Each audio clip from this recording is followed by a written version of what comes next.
اس دنیا میں سب سے پہلا خاندان، سب سے پہلا پریوار وہ ظاہر ہے کہ ایک مرد اور ایک عورت سے مل کر کے بنا۔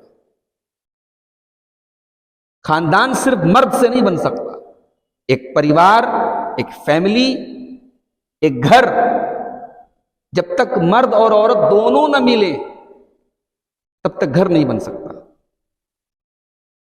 اسی لیے آپ دیکھیے کہ اس کائنات کا جو پہلا گھر ہے، پہلی فیملی ہے، حضرت آدم اور حوا کا پریوار، وہ پریوار انکمپلیٹ تھا، وہ ادھورا تھا۔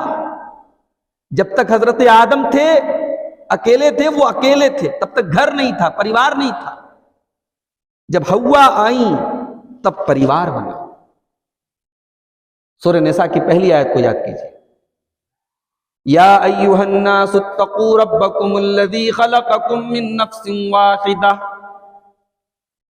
اے لوگو اپنے پروردگار سے ڈرو جس نے تم کو ایک جان سے یعنی آدم سے پیدا کیا، وخلق منہا زوجہا، اور آدم سے ان کی بیوی حوا کو بنایا۔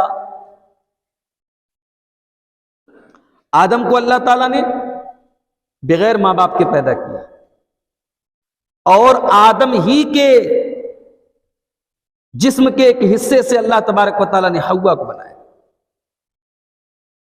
تو عیسائی لوگ حضرت عیسیٰ کو اللہ کا بیٹا کہتے ہیں، نعوذ باللہ، کہتے ہیں بغیر باپ کے پیدا ہو۔ تو اگر بغیر باپ کے پیدا ہونا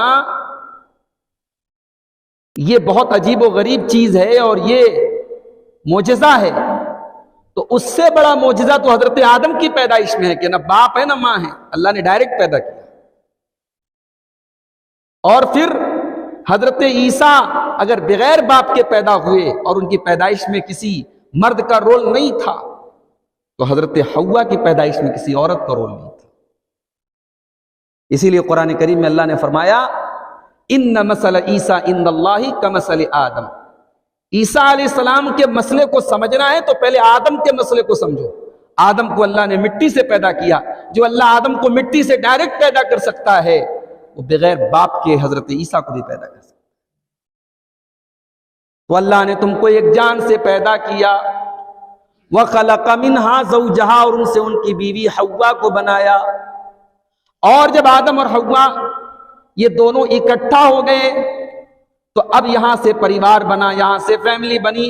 وَبَثَّ مِنْهُمَا رِجَالًا كَثِيرًا وَنِسَاءً، اللہ نے آدم اور حوا سے نسل انسانی کے سلسلے کو آگے بڑھایا، پھر بہت سارے مردوں کو پیدا کیا، بہت ساری عورتوں کو بنایا۔